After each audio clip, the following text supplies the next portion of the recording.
loin des chaînes du ciel. Et l'été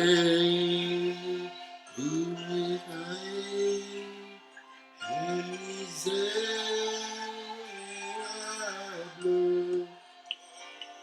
et joie et amour, mon sauveur m'a donné. Quand il t'a dit sa merveille vers moi,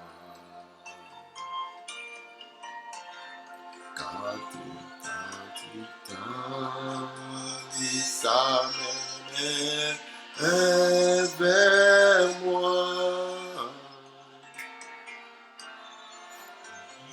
quand il t'a dit sa merveille vers moi,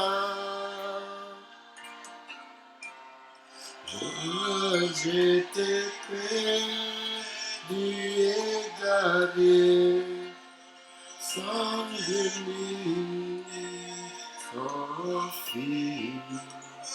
Quand il t'a dit sa merveille,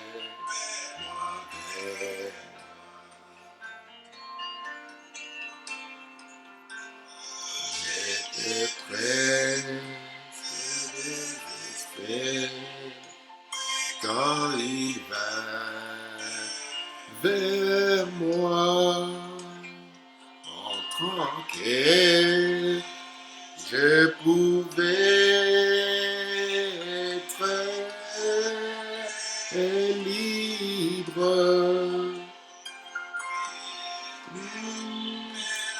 Les bras et me donna le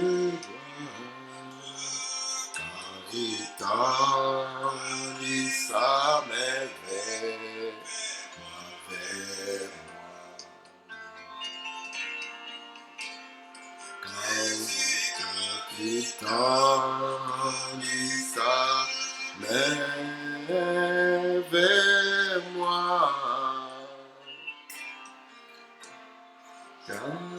quand il t'a dit sa merveille vers moi, j'étais égaré,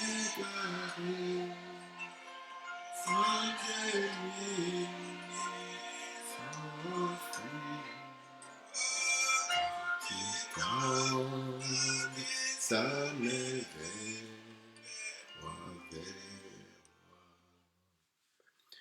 que le Seigneur Jésus-Christ vous bénisse richement. Je vous salue encore une fois au nom du Seigneur Jésus-Christ et je remercie le Seigneur pour l'opportunité qu'il nous donne de continuer dans l'enseignement que nous sommes en train de suivre. Avant de faire quoi que ce soit, nous allons juste nous abandonner entre les mains de Dieu pour que le Seigneur, dans sa grâce, puisse nous accompagner durant ce temps où nous pourrons juste lire la parole, mais qu'il vienne avec son intelligence et son inspiration pour nous plonger dans les programmes de sa volonté. Prions le Seigneur. Bien-aimé Seigneur Jésus, toi notre Père et notre Dieu, toi l'époux de notre âme, toi qui es tout pour nous, les plus beaux d'entre 10 000 pour nous, Seigneur, nous voici encore une fois devant ta face. Nous te remercions, Père, pour ton amour. Nous te remercions, Père, pour le message. Nous te remercions pour Frère Branham. Nous te remercions pour la foi que tu nous as donnée, Seigneur, dans ce que le monde ne peut pas recevoir. Mais dans ton amour, tu es venu vers nous. Et tu nous as donné, Seigneur, cette douce petite voix que le prophète voulait lorsqu'il était à sa caverne. Éternel notre Dieu, nous sommes simplement à toi, Seigneur. Laisse que tu établisses ta volonté dans notre cœur et que tu nous conduises dans cet enseignement pour que nous puissions sublimer nos vies, savoir comment marcher, savoir comment nous comporter et comment porter, Seigneur, le bon fruit dans la saison qui est la nôtre. Nous nous remettons entre tes mains, Seigneur, réclamant les bénédictions, Seigneur, consacrées pour lesquelles Jésus-Christ a donné sa vie. Guéris les maladies au milieu de nous, Seigneur. Délivre ton peuple, Père. Et toi, Seigneur, établis-nous au positionnellement en Christ et que la gloire te soit rendue en toutes choses. Au nom de Jésus-Christ. Amen. Nous allons lire la parole de Dieu, toujours Ecclésiaste 3. Je le garderai jusqu'à la fin de l'enseignement Dieu voulant. Et puis nous lirons dans Proverbe 15. Je commence Ecclésiaste au chapitre 3, versets 1 et 2. Il est écrit ceci. Il y a un temps pour tout. Un temps pour toute chose sous les cieux. Un temps pour naître, un temps pour mourir. Un temps pour planter et un temps pour arracher ce qui a été planté. Amen. Je prends aussi Proverbe 15, verset 20 et verset 21. Un fils sage fait la joie de son père, et un homme insensé méprise sa mère. La folie est une joie pour celui qui est dépourvu de sens, mais un homme intelligent va le droit chemin. Je répète ici, la folie est une joie pour celui qui est dépourvu de sens. Que le Seigneur ajoute des bénédictions à la lecture de la parole. Merci Seigneur. Donc ici, comme vous le savez, nous avons un sujet que nous sommes en train de traiter. Et notre petit sujet que nous traitons, nous l'avons intitulé le psaume. Ouais, le psaume, c'est le chant, c'est l'ode. Le psaume de la vie. Ici, c'est le chant à la vie. Nous célébrons la vie. Et nous comprenons ici que la vie, ce n'est pas un rêve vide, mais la vie est réelle. La vie a un sens plus profond. La vie, c'est un don précieux de Dieu. Voici pourquoi nous voulons nous inspirer des vies des gens qui sont passés, parce que la réalité de notre vie et le but est de servir Dieu. Ainsi, nous voulons nous inspirer de ceux-là qui sont passés afin de sublimer notre vie. Nous avons vu comment notre bébé qui était né, aujourd'hui est devenu un adolescent. Voici pourquoi j'ai voulu lire encore, et je vais répéter, c'est Proverbe 15, verset 21. La folie est une joie pour celui qui est dépourvu de sens. Frère Branham nous a montré les différents changements et nous savons qu'on va arriver à un moment où l'enfant va entrer avec joie dans une folie. Et parce qu'il n'a pas tous les sens qui sont éveillés pour comprendre qu'il est dans une folie. Remarquez ici, lorsque nous parlons de notre adolescent, je voulais encore le démontrer. Oui, l'adolescent que je vais positionner ici, je le positionne ici, c'est notre ado. Il se retrouve dans une position intermédiaire. De ce côté-ci, vous voyez, on va parler d'un enfant. Et de ce côté-ci, on parlera aussi d'un adulte. Et lui, il est vraiment au carrefour, à la croisée des chemins, où il est en train de quitter l'enfance, mais il n'est pas encore entré pleinement dans le temps adulte. Et c'est une période très capitale dans la vie d'un homme. Voici pourquoi je vais prendre quelques séances pour que ceci entre, non pas simplement pour les parents, mais aussi pour les adolescents que nous avons. Qu'ils puissent comprendre que ceci est une période qui a beaucoup d'impact dans la vie de quelqu'un.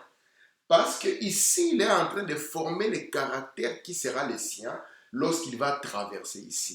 Il y a beaucoup de choses qu'il va prendre ici et qui vont l'accompagner le reste de ce jour. Voici pourquoi c'est une période à prendre avec beaucoup de minutie, à prendre avec beaucoup de sérieux, et une période où nous devons accompagner ces jeunes gens avec beaucoup de prières afin que la grâce de Dieu les fasse traverser de cette période de folie jusqu'à ce qu'ils puissent se stabiliser lorsqu'ils entrent dans l'âge adulte. Je vais commencer à lire Frère Branham en douceur et nous allons répartir, vous voyez, par rapport à ce que nous avons dit dimanche, rajouter encore quelque chose ici pour ce mercredi. Je prends ici dans Dieu dévoilé, je suis, que Frère Branham a prêché le 14 juin 64, je suis à la fin du paragraphe 89. Il dit, la nature opère le changement. On passe d'un jeune homme à un homme d'âge mûr, à un vieux homme. Vous y êtes. Voyez-vous, on n'échange que de forme. Maintenant, vous ne pourriez pas dire qu'un jeune homme ici de 16 ans, dire qu'il est un grand-père. Il ne peut pas l'être. Il doit changer de forme. Quelques années opèrent le changement, puis il devient grand-papa. Voyez-vous ce que je veux dire? Donc ici, le passage que nous avons de cette saison à celle-ci, jusqu'aux autres saisons de vie, c'est le changement qui est fait par l'écoulement du temps. Donc celui qui était bébé, si on lui donne encore du temps, il va devenir un petit enfant. Et si à ce petit enfant, on laisse encore donner du temps, il deviendra un adolescent. Vous voyez, il suffit simplement de laisser le temps au temps. C'est comme un enfant qui viendrait et qui dirait, papa, est-ce que tu peux aussi me donner la barbe? Le papa dira à l'enfant, ne t'en fais pas, la barbe est en toi. Toi mange, garde-toi simplement, respecte les conditions de vie et donnons le temps au temps, ce qui est en toi finira par se manifester. Frère Madame dit ici, la personne, vous voyez, l'âme de cette personne ne change pas. Ce qui est en train de changer, c'est la forme. Vous voyez, son corps, l'enveloppe corporelle va changer. Il sera un petit être. Et comme j'ai dit, ici dans l'adolescence, vous verrez que beaucoup de choses dans son corps, vous voyez, sont en train de changer. Parce qu'il est en train de mûrir de plus en plus jusqu'à ce que cette période-là va s'arrêter pour qu'il puisse entrer maintenant. Ici, il est en train de croître jusqu'à ce qu'il va entrer dans la période où il va mûrir complètement. Je continue ici dans l'accusation. Paragraphe 10. Frère Branham, il dit, c'est la citation que nous connaissons. Il connaît un changement en passant de l'étape d'un garçon à celle d'un homme, et celle d'une femme, d'une fille à celle d'une femme. Vers 16-17 ans, il devient comme un groupe de tout fous.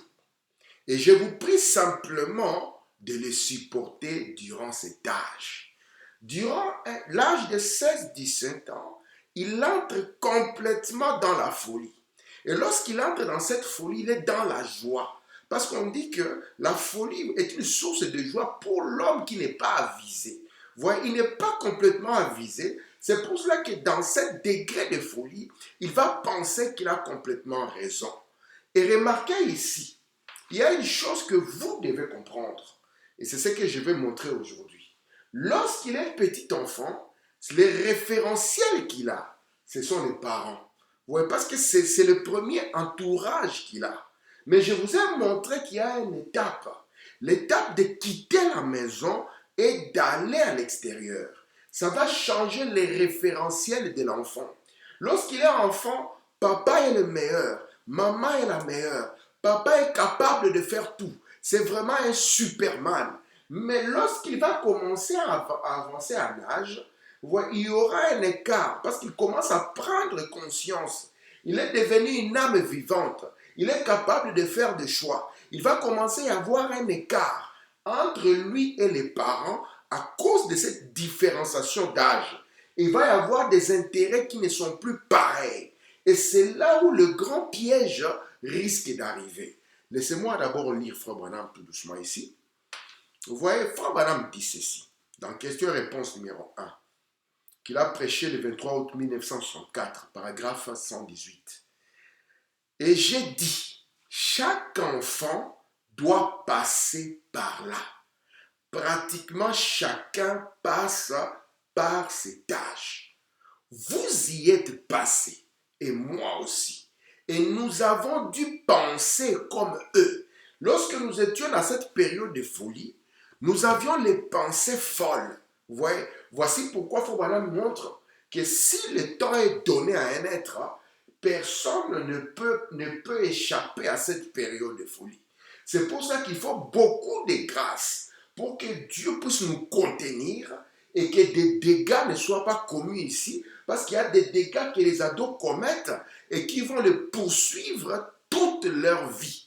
Que Dieu nous garde, que les dégâts ne soient pas tellement commis ici, mais que le Dieu qui est capable de ramener le fou, qu'il puisse nous ramener rapidement à lui, que cette période de folie soit la plus courte possible, parce que durant cette période, on n'écoute pas, durant cette période, on pense qu'on a raison, durant cette période, on pense que les parents ne vous comprennent pas, durant cette période, on pense qu'ils ne vous aiment même pas. Ouais, alors que vous êtes dans une période d'une totale, vous êtes dans une période de folie totale.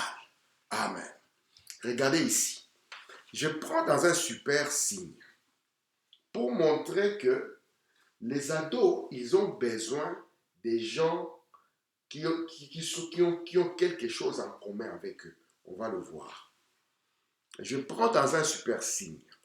Prêché le 27 décembre 59, paragraphe 73. Frère Branham est en train de parler de Jésus. J'aime beaucoup ceci. Il n'est pas venu comme un homme adulte. C'est une citation que nous avons déjà lue plusieurs fois. Il est venu afin d'endurer ce que ressentent les petits bébés. Il est venu afin de passer par les tentations. Donc ici, des tentations des adolescents.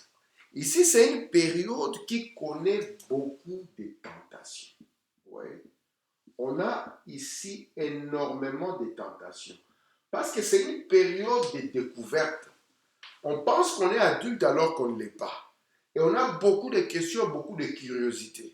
Et on reçoit beaucoup d'informations.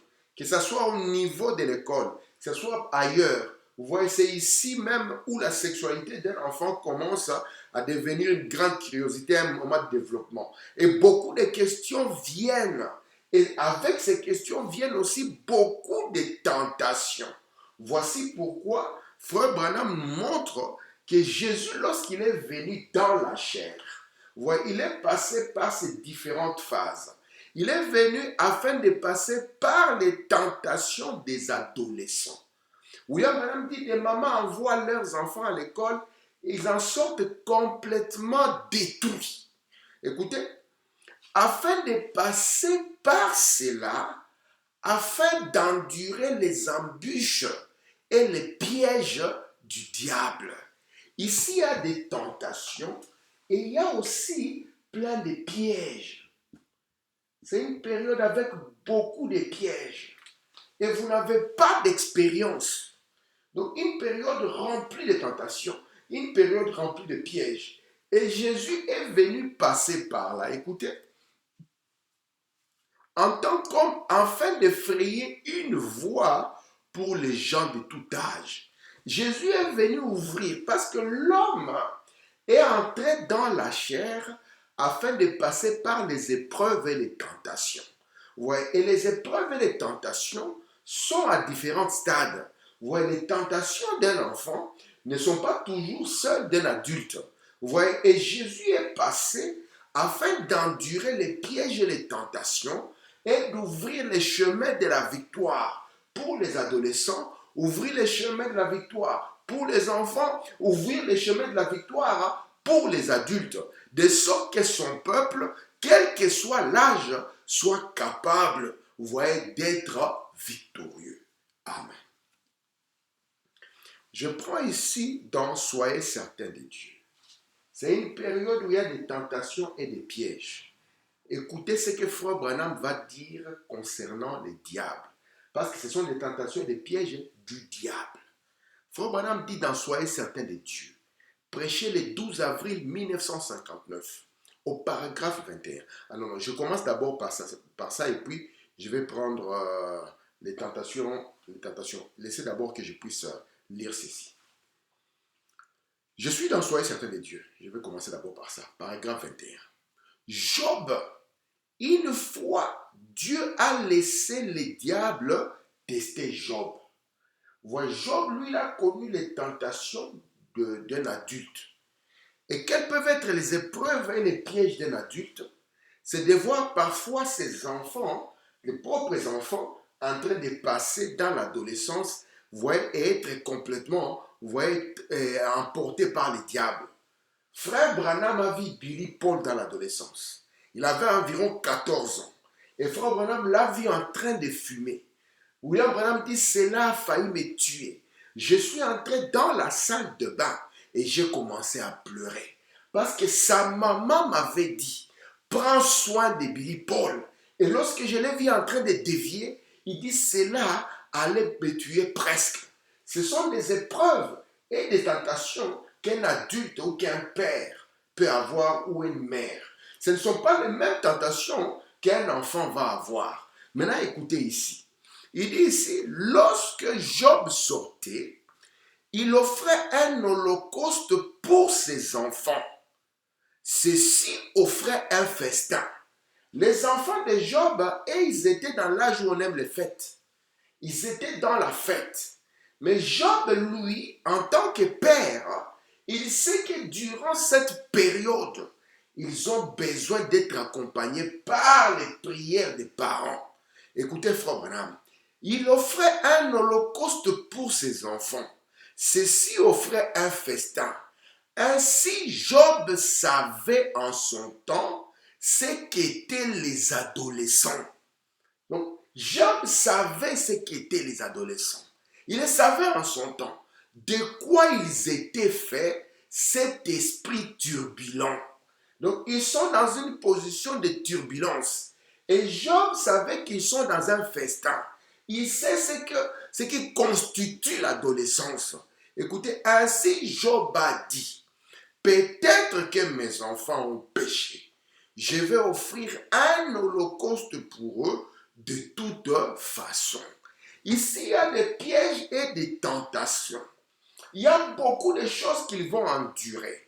Aujourd'hui, nous allons voir l'impact de la compagnie, l'impact du milieu, l'impact des fréquentations. Parce que c'est le modèle que nous avons vu dans les différents sermons que nous avons eu auparavant. Lorsque nous avons parlé de Billy Paul à 14 ans, c'était l'impact de son environnement. Lorsque nous avons parlé de cette maman, vous voyez cette maman noire qui était semblable à la Sunamite, c'était aussi l'impact de la fréquentation qui a amené son enfant dans une vie d'immoralité au point qu'il a contracté le syphilis. Et ici, Job aussi, en tant que père, il sait ce que sont faits les adolescents. Il connaît cette turbulence. Voici pourquoi il maintenait cet holocauste ou la prière pour que Dieu, dans sa grâce, puisse épargner ses enfants. Amen. Regardez maintenant les pièges et les tentations. Parce que ce sont les pièges et les tentations du diable. Regardez ce que Frère Branham va dire concernant les diables. Je prends ici dans le prophète Élisée. C'est prêché le 2 octobre 1956 et je suis au paragraphe 25. Frère Branham dit, il sait exactement, donc le diable sait exactement, quoi vous présenter pour vous faire tomber. Le diable sait exactement quoi présenter à l'homme pour le faire tomber. Maintenant, qu'en est-il de cet être qui n'a aucune expérience de vie? Frère Branham dit que le diable a 6000 ans d'expérience sur l'homme. Il a commencé avec Adam dans les jardins. Il a 6000 ans, il sait où toucher. Il a parcouru tout l'Ancien Testament, ouais, tentant, piégeant, de sorte qu'il connaît ce qu'il faut. Écoutez, Frère Branham, il sait exactement comment mettre l'odeur du whisky. Comment tenter en fabriquant une cigarette? Comment bien exposer un endroit ici avec un jeune garçon et une jeune fille adolescente exposés buvant la bière? Il ne cherche pas à mettre la photo d'il y a quelques années et que vous puissiez regarder ces vieilles sorcières aux yeux comme une chauve-souris. Il dit c'est vrai. Vous n'oserez pas mettre une photo d'une femme complètement nue. Mais il sait exactement combien d'habits enlever à cette femme pour l'amener à tenter. Il ne va pas mettre une femme complètement nue. Il va la mettre à moitié nue pour que cela puisse intriguer la pensée de cet enfant.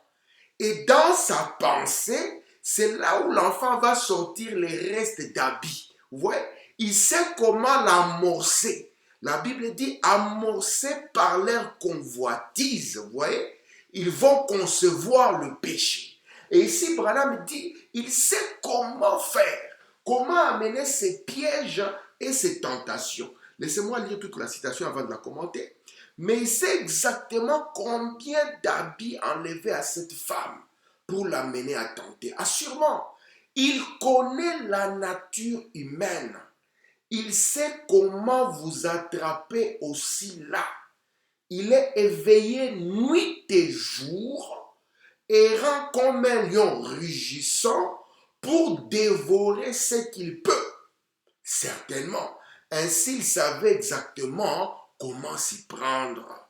Il sait comment montrer aux enfants comment une vodka jeune, vous voyez. Ah, il prend, je ne sais pas moi, je ne sais pas moi, quelle sorte de bière des jeunes. Vous voyez, c'est une cigarette électrique.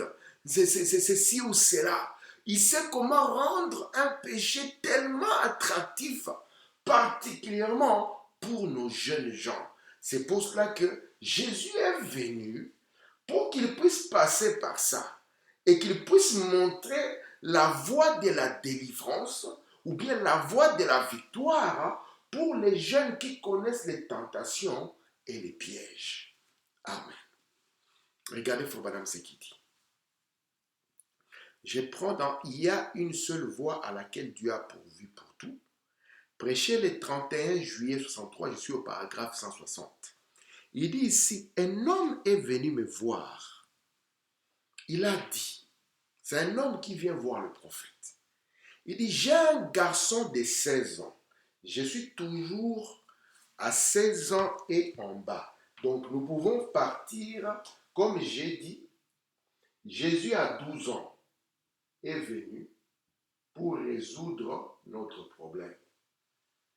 Pour montrer que c'est possible qu'un garçon de 12 ans puisse avoir la victoire lorsqu'il se met dans les affaires du Père. Lorsqu'il consacre les talents que Dieu lui donne. Ça peut être une voix pour chanter pour le Seigneur. Ça peut être sa main pour les taper à l'église. Ça peut être, je ne sais pas moi, un talent pour la musique. Ça peut être quoi que ce soit. Même à 12 ans, Dieu peut l'appeler à prêcher. Même à 16 ans, je vous donnerai des modèles dans la parole. Ouais, ça peut être un nom, parce que les petits David dans la Bible, je vais chercher un peu des informations sur lui. Si Dieu me permet de les avoir, je les posterai sur le forum. C'était un petit garçon qui était un prédicateur. Et Frère Branham l'aimait beaucoup. À un moment comme ça, Frère Branham était en campagne et le jeune homme n'était pas loin. Et ils ont dit changer de salle parce que Frère Branham avait plus de gens que lui. Et le jeune homme lui a cédé l'endroit que lui utilisait qui était plus grand. Et Frère Branham lui a cédé l'endroit où il devait prêcher parce que c'était plus petit, ça contenait les gens que ce jeune homme devait prêcher. Donc c'est pour dire qu'on est tous capables de servir Dieu, quel que soit notre âge. Mais maintenant ici, j'aimerais que vous puissiez me suivre tout doucement. C'est un papa qui vient. Il vient ici parler de ses garçons. Et moi, j'ai dit, je vais parler particulièrement à partir de 14. Je prends 15 et je suis à 16 ans. Je vous ai parlé de Jésus à 12 ans. Je vous ai parlé de la petite fille de 13 ans qui avait fait l'offrande à Frère Branham parce qu'il dit, Frère Branham, je vous aime beaucoup. Et je voulais que vous puissiez avoir cette offrande. Et il voulait aussi faire quelque chose pour le Seigneur. Nous avons vu que 14, vous voyez, ça nous a rappelé la Première Guerre mondiale. Et vous allez voir qu'il y a une particularité qui sera dans cet homme de 14 à 18 ans. Il y a une particularité qu'il aura dans cette grande bataille qu'il a. À 18 ans, c'est là où beaucoup d'enfants aujourd'hui diront « je suis majeur ». Mon père n'a plus rien à me dire. Vous voyez? Parce que moi, je viens d'atteindre la majorité. Et à 14 ans, c'est là où la folie commence à se manifester. Ouais, lorsqu'il atteint 16-17 ans, c'est l'âge où il devient complètement fou. Et à 18 ans, si Dieu ne l'arrête pas, vous voyez, le fléau viendra à 19 ans. Exactement comme la terre, telle que nous l'avons connue. C'est pour ça que j'ai dit ici, il est en train de passer par sa première guerre mondiale. Et maintenant, écoutez ce que Frère Branham va dire ici. Un homme est venu me voir hier. Il a dit, j'ai un jeune garçon de 16 ans. Frère Branham, j'en ai un autre de 12 ans. ce qu'il est en train de dire. J'en ai un autre de 12 ans. Je les amène dans la rue. Donc le papa sort avec ses enfants, comme un papa peut vouloir se promener, avec ces petites stripteaseuses là. Donc lorsqu'il passe, il trouve maintenant des jeunes filles comme s'ils font des striptease dans la rue, à moitié nues. Faut madame dire, les jeunes gens sont des petits mâles. A-t-il dit, que puis-je leur dire? Ce sont des mâles, ce sont des hommes. Ouais, un garçon de 16 ans, il commence à être intrigué. Un garçon de 12 ans, ouais, il commence à être, il voit des choses. Et le papa dit, ce sont des petits mâles. Frère Branham, qu'est-ce que moi je peux leur dire? Écoutez la réponse de Frère Branham. Paragraphe 161. J'ai dit, messieurs, je ne sais pas. Amenez-les à Christ, laissez-les être sauvés et être remplis du Saint-Esprit, alors ils détourneront leur tête des stripteaseuses modernes.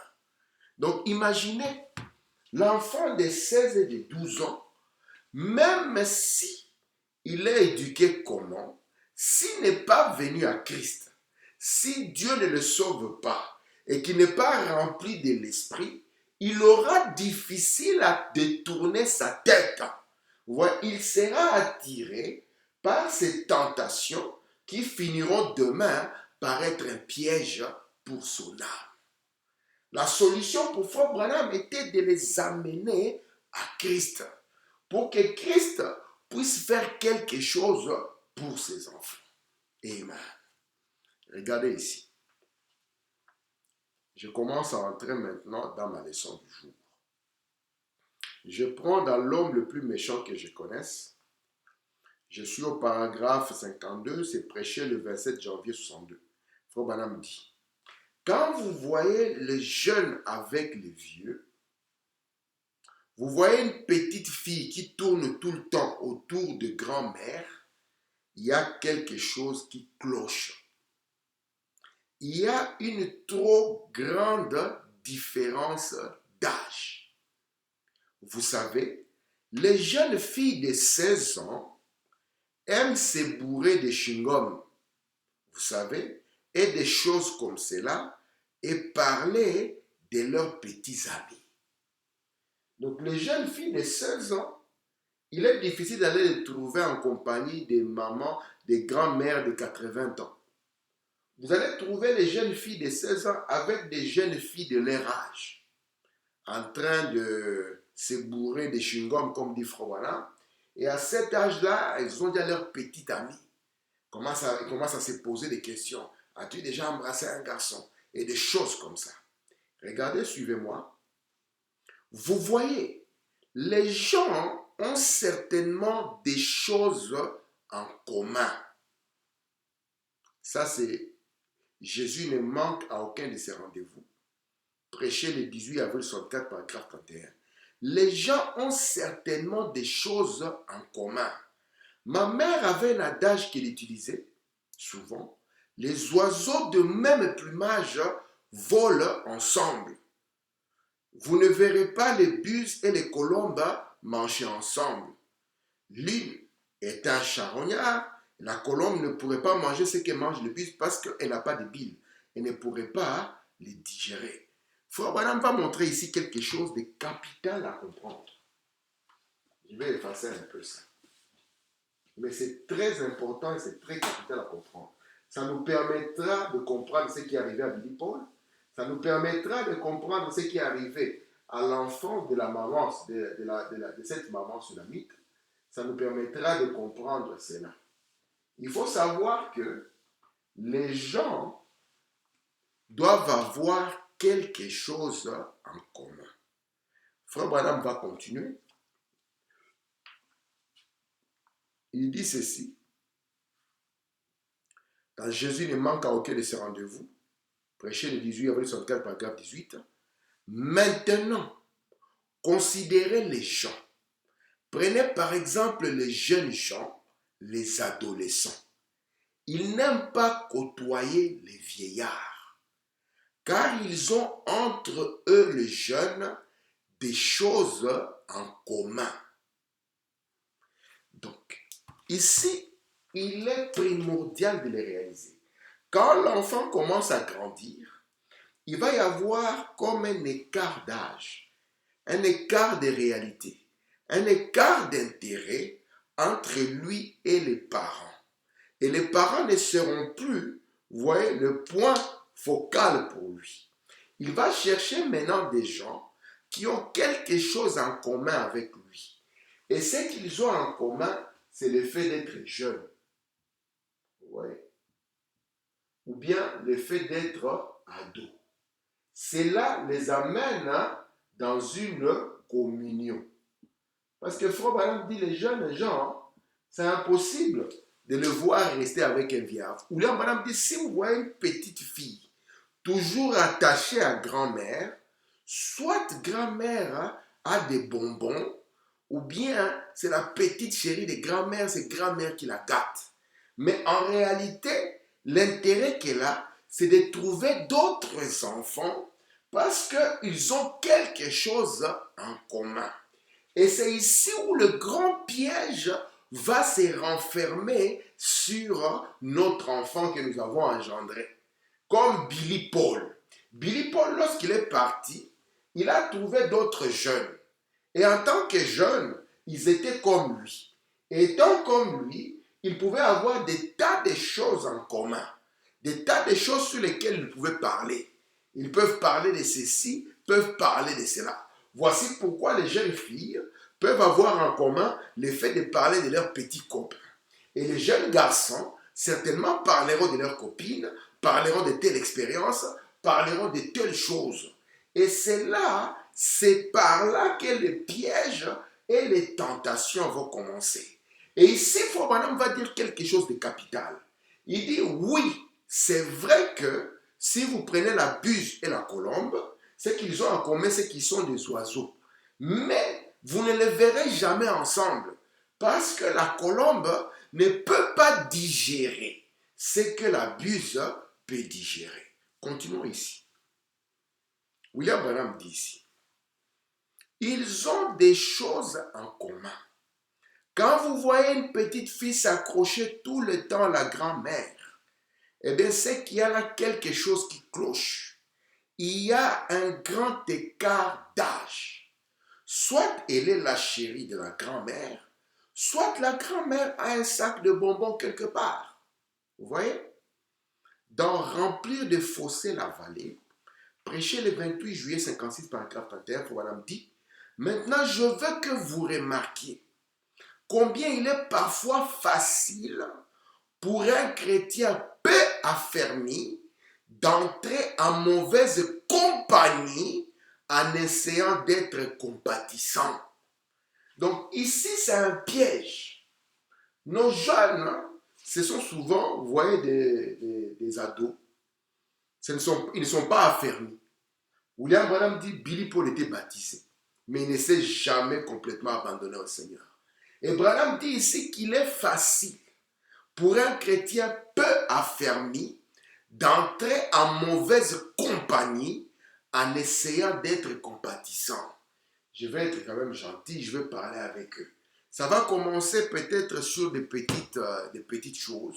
On va parler du sport, on va parler de ceci.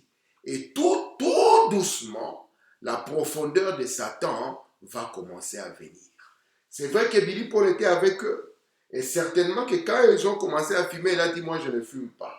Mais à force de rester dans cette communion, à force de rester dans cet environnement, à force de rester dans cette atmosphère, à un moment, on ne veut pas être différent. Parce que l'homme, dans sa nature, il veut ne pas être différent. Il veut se fondre dans la masse. Et après un moment, cela aura une influence. Il dira peut-être que je vais essayer juste un peu. Peut-être que vous voyez, personne ne le saura. Et dès ce moment-là, quelque chose risque de commencer.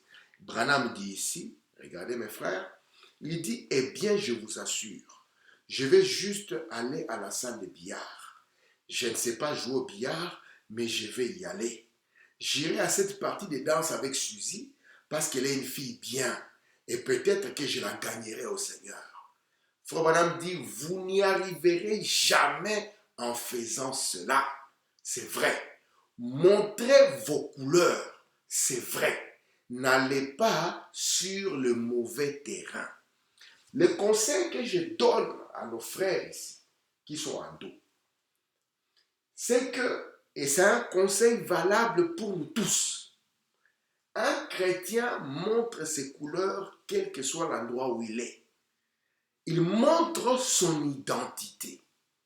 Parce que s'il ne montre pas son identité, on va l'amener dans toutes sortes de communions. C'est vrai que les jeunes aiment être entre eux. Parce qu'entre eux, ils peuvent mieux se parler. Ils peuvent mieux se parler. Ils peuvent mieux se comprendre.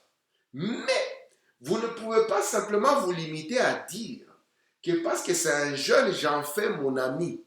Vous devez voir quelle est la base, le soubassement de votre communion. Qu'est-ce qui vous relie ensemble? Parce que c'est par ici que les pièges et les tentations vont arriver. Je continue ici. Dans Où est partie ta force, Samson? Prêché le 2 juillet 59, paragraphe 6. Frère Branham me dit, Samson a eu une mauvaise compagnie. Et vous pouvez toujours vous rappeler que dès que vous avez une mauvaise compagnie, vous êtes en dehors de la volonté de Dieu. Ceci est valable pour nous tous. Je répète. Et vous pouvez toujours vous rappeler que dès que vous avez une mauvaise compagnie, vous êtes en dehors de la volonté de Dieu. Ma propre mère du Sud me disait, si tu te couches avec un chien qui a des puces, tu auras des puces. Il dit, c'est plutôt grossier comme expression, mais ça a beaucoup de bon sens courant. Écoutez chaque jour. Vous ne pouvez pas simplement vous associer avec les choses du monde et vous attendre à rester spirituel et humble devant le Seigneur. On vous reconnaît par les gens que vous fréquentez. Un vieux dicton dit, dis-moi qui tu hantes, je te dirai qui tu es. Donc le grand conseil ici, la Sulamite avait dit, frère Branham, mon enfant, c'est Dieu qui me l'a donné. Je l'ai élevé du mieux que je peux dans la voie du Seigneur. Quand il a atteint l'adolescence, vous voyez, il était en mauvaise compagnie. Et frère Branham dit, une fois que vous avez une communion avec une mauvaise compagnie, le prophète dit que vous êtes déjà en dehors de la volonté de Dieu. Et quand vous êtes en dehors de la volonté de Dieu, ça signifie que vous êtes à la merci des tentations et des pièges de l'ennemi. Merci Seigneur. Écoutez frère Branham, je suis dans le message Dieu tient sa parole. Merci Seigneur, il tient sa parole. Prêché le 15 janvier 57. Je suis au paragraphe 36. Écoutez ce qu'il faut va dire. Ne laissez pas vos enfants, s'ils courent dans la rue vers un petit au soin de là-bas, c'est un bon petit garçon, mais prenez soin de savoir qui est le petit Oswald. Voyez qui est son père, qui est sa mère. Oh, frère Branham, qu'est-ce qui se passe? Remarquez ce que frère Branham dit. Je n'ai pas encore terminé. Nous avons notre jeune. Il veut être en communion avec notre jeune. William Branham nous dit il faut une enquête. Les jeunes ici, il a appelé Oswald. Il dit Oswald. Il dit vous devez d'abord regarder qui est Oswald. Non pas se limiter à Oswald. Connaître qui est le papa. Connaître qui est la maman. Akab en son jour s'est limité par voir Jézabel.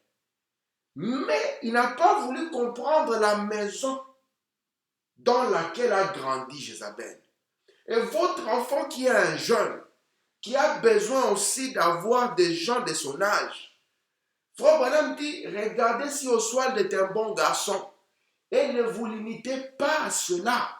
Écoutez, Frère Branham, prenez soin de savoir qui est le petit Oswald. Voyez qui est son père, qui est sa mère.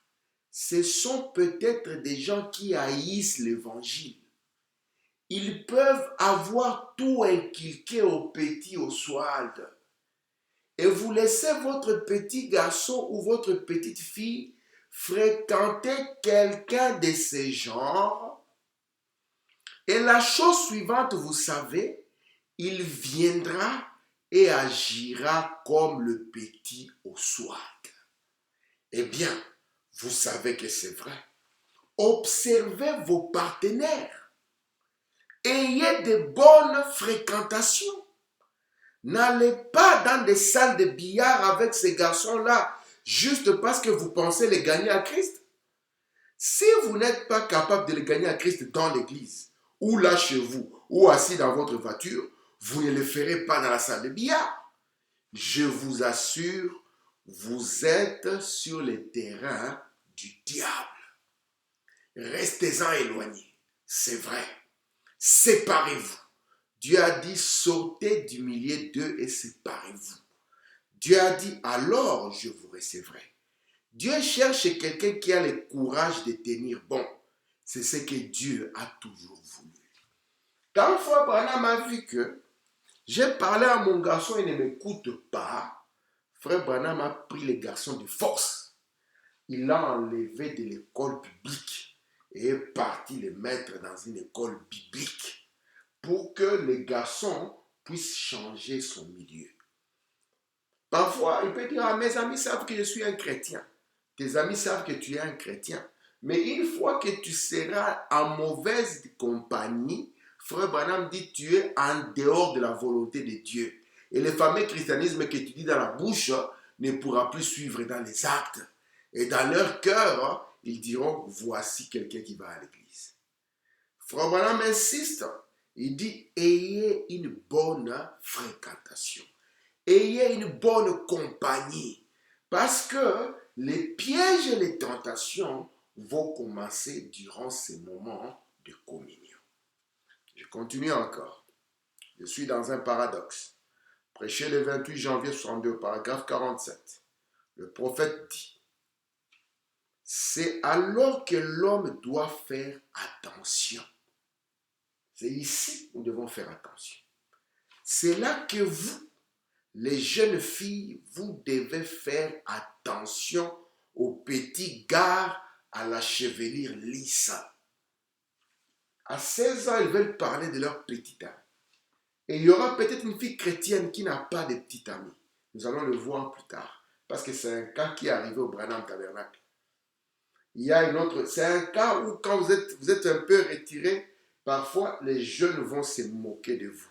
C'est un cas que Frère Branham a connu. Nous allons voir ce cas-là. Frère Branham me dit, c'est là que les jeunes filles doivent faire attention aux petits gars à la chevelure lisse. Faites attention. Et certains parmi vous jeunes gens doivent faire attention à cette petite Jézabel.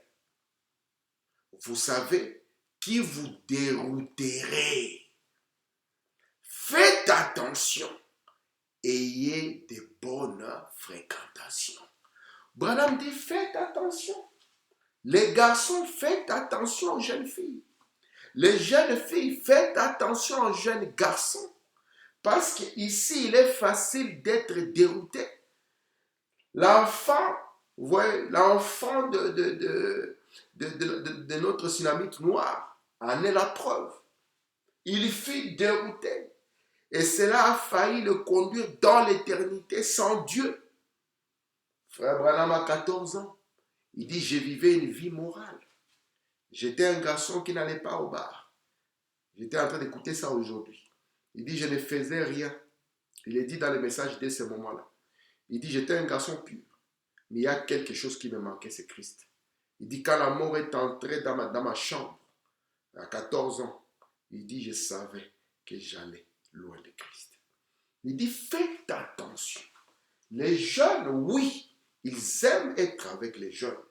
Mais vous devez être conscient que vous ne devez pas être avec un jeune parce que c'est juste un jeune. Vous devez regarder quel genre de personne c'est. Se renseigner même sur l'attente de la famille. Parce que s'ils haïssent l'évangile, ça signifie que leur enfant haïra certainement ce vieux évangile. Je suis en train de terminer. Frère Branham dit, dans question et réponse numéro 4, c'est ma dernière citation. Question et réponse numéro 4, prêché le 30 août 64. Paragraphe 73. Gardez-les autant que possible en compagnie des chrétiens. Si c'est une fille, gardez-la avec des jeunes filles chrétiennes. Si c'est un garçon, avec des jeunes garçons chrétiens. Si elle est assez âgée pour fréquenter un garçon, veillez à ce qu'elle fréquente les genres corrects des garçons. Autrement, découragez-la de fréquenter n'importe quel autre garçon ou les garçons vis-à-vis d'une fille. Si elle fréquente un incroyant, essayez de l'encourager à fréquenter un croyant. Et la même chose pour le garçon. Rendez votre foyer agréable.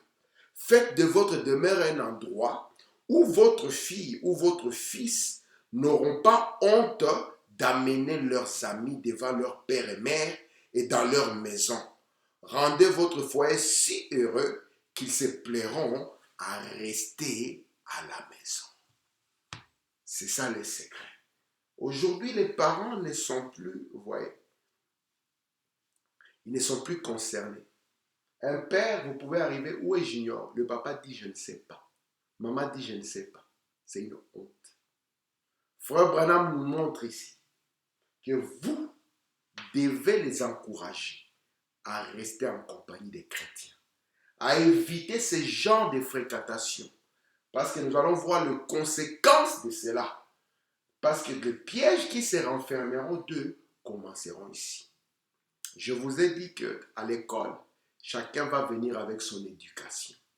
C'est pour cela que nous checkons les maisons, nous checkons les garçons. Et nous savons que les mauvaises compagnies vont corrompre les bonnes mœurs. Apprenez à nos amis à prendre position.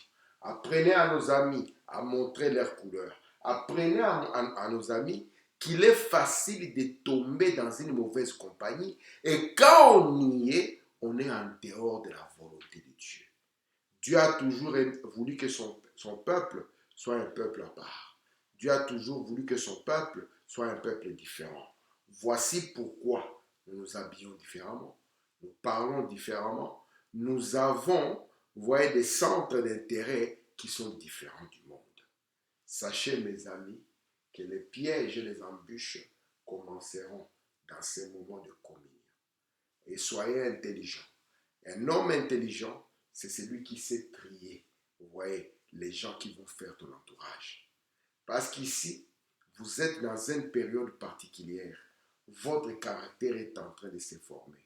Et ce caractère qui se forme, c'est ce que vous risquerez de devenir plus tard. Frère dès ce moment-là, il parle d'un garçon. Il dit que ce garçon était derrière la maison. Il avait fumé quelque chose. Et il a mangé du café. Il est revenu devant maman. Maman a senti la laine de café, elle a dit, fils, tu as fumé. Et il dit que, écoute, une voix lui a dit dans le cœur, dis la vérité à maman. Dis-lui tout. Même si elle te frappe, même si elle te chicote, dis quand même la vérité. Il dit, mais j'ai éteint cette voix et j'ai dit un mensonge. Et Foubalam dit, dès ce moment-là, quelque chose s'est passé.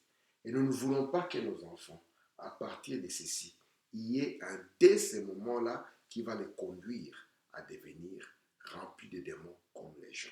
Que Dieu fasse grâce à nos enfants et que Dieu nous aide à les accompagner durant cette période de folie. Que le Seigneur vous bénisse.